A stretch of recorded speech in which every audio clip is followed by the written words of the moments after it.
Treasury Secretary Steven Mnuchin in January. He said Sunday that the United States would hold off on imposing tariffs on China. Hours later, a trade official threatened the opposite. CreditTom Brenner, The New York Times. Mark Landler and Anna SwansonMay 21, 2018 WASHINGTON. By the time American negotiators wrapped up high-level talks with a visiting Chinese delegation last week, President Trump's ambitions for a multi-billion-dollar trade agreement had, for the time being, shriveled into a blandly worded communiqué without any dollar figures. It was not clear that the talks set a path to success. Ceaseless infighting and jockeying for influence on the White House's trade team helped deprive Mr.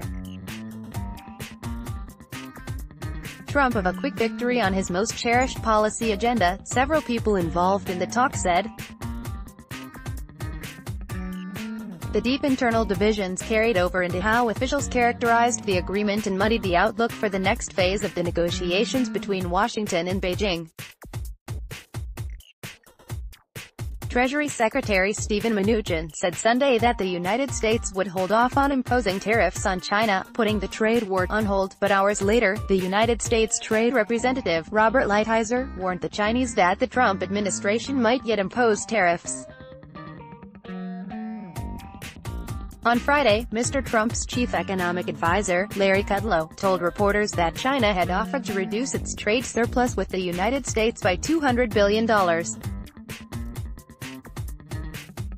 2 days later, he said that the number was merely a rough ballpark estimate, and that the two countries never expected to reach an agreement and merely planned to issue a statement laying out next steps. It was a muddled end to a chaotic process, one that revealed an American team riven by conflicts over tactics and policy, working for a president eager for a victory but torn by his desire to have a smooth summit meeting next month with North Korea, over which China wields enormous influence. Now the future of the negotiations falls to Wilbur Ross, the 80-year-old Commerce Secretary, who will travel to China in the coming days to try to nail down the commitments that proved so elusive in last week's negotiations. China's explosive rise was a shock to the global trading system. For decades, Western economies like the United States have struggled with the growth of this economic powerhouse. Published on May 15, 2018. Credits image by Doug Mills, The New York Times SMR. Ross brings uncertain credentials to this task. Last summer, he attempted to strike a deal with China to reduce its steel production capacity. When Mr. Trump heard of the plan, he berated Mr. Ross and demanded that his advisors bring him a package of draconian sanctions. On Monday, Mr. Trump put the best face on the talks, highlighting a Chinese pledge to buy more American agricultural exports. Under our potential deal with China, he said on Twitter, they will purchase from our great American farmers practically as much as our farmers can produce. It was far from the take-no-prisoners tone he struck before the Chinese arrived, when the president talked about a deal that would overhaul almost every element of the commercial relationship between the United States and its greatest economic competitor, the U.S. has very little to give, he tweeted last week, because it has given so much over the years. China has much to give. In fact, the Chinese were well aware of the divisions in the administration's trade team, and set out to exploit them, according to people briefed on the deliberations. They recognized that Mr. Trump's advisors were split between implacable critics of China, like Mr. Lighthizer and Peter Navarro, the director of the White House National Trade Council, and free traders who are more sympathetic, like Mr. Kudlow, Mr. Ross and Mr. Mnuchin, a former Goldman Sachs executive. The divisions within the American team revolve around whether the United States should try to secure a short-term deal with China that would benefit some industries and avert a potential trade war, a path that Mr. Mnuchin prefers, or whether they should pressure China to make more fundamental changes to its economy, a path that Mr. Navarro and Mr. Lighthizer say is preferable. Mr. Mnuchin led the Treasury Department in declining to label China a currency manipulator, defying one of Mr. Trump's campaign promises. He joined Gary D. Cohn, Mr. Trump's former chief economic advisor, in quietly arguing against trade measures, like withdrawing from the North American Free Trade Agreement, that could provoke retaliation and roil the American economy. Image President Trump's chief economic advisor, Larry Kudlow, in April. On Friday, Mr. Kudlow told reporters that China had offered to reduce its trade surplus with the United States by $200 billion. CreditTom Mills, The New York Times. For months, the Chinese cultivated Mr. Mnuchin as part of a concerted effort to establish him as the primary American interlocutor. And to the dismay of some of his colleagues, he embraced that role, most visibly when Mr. Trump sent his own trade delegation to Beijing early this month. During that trip, Mr. Mnuchin agreed to a private meeting with China's top economic official, Liu He, without Mr. Navarro or any other members of the American delegation. He and Mr. Navarro stepped outside to engage in a profanity-laced shouting match, an unmistakable demonstration to the Chinese of their deep differences of opinions. Mr. Mnuchin sought to play down tensions between the American officials, saying on CNBC that Mr.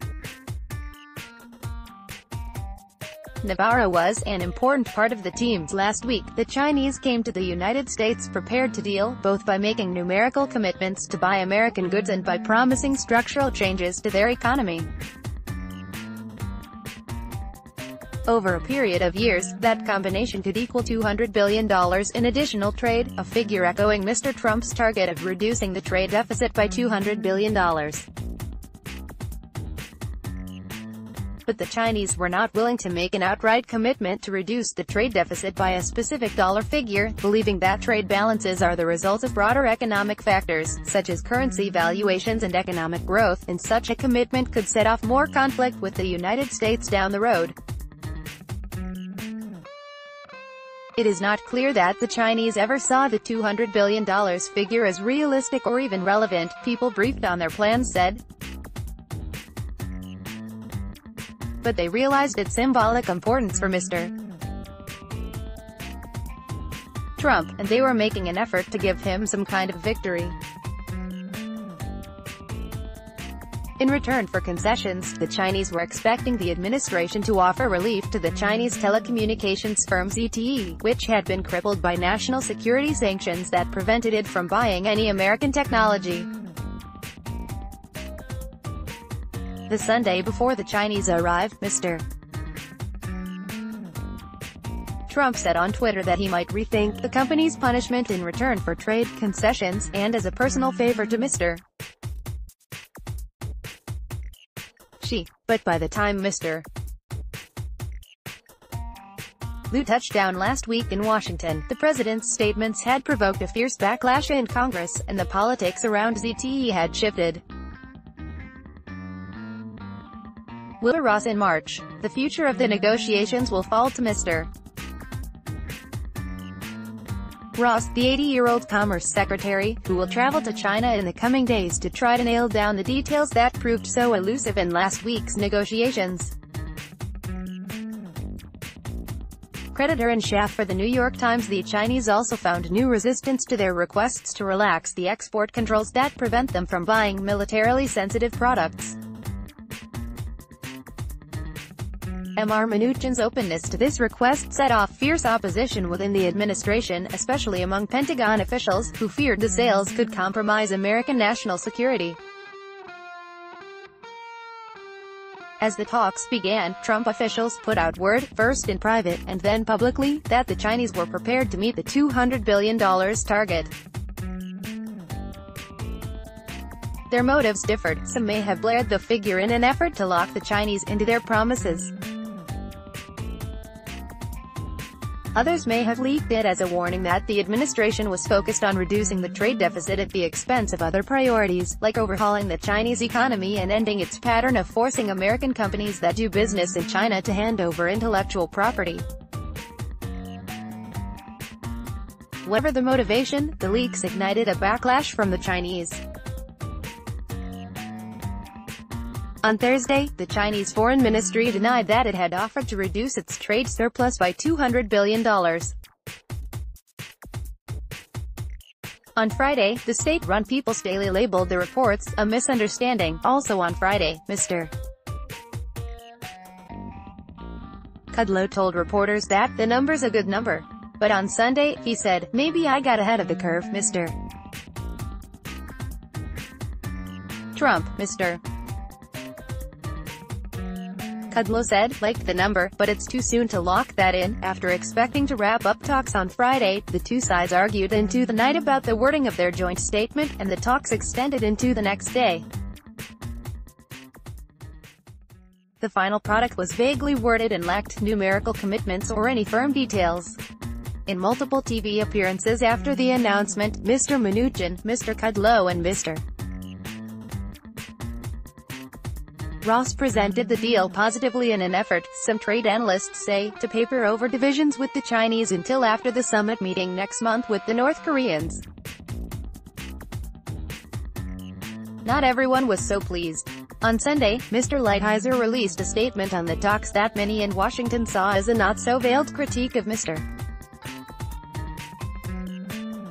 Mnuchin's choice to prioritize the trade deficit. Real work still needs to be done to achieve changes in a Chinese system that facilitates forced technology transfers in order to do business in China and the theft of our companies' intellectual property and business know-how, it said, getting China to open its market to more U.S.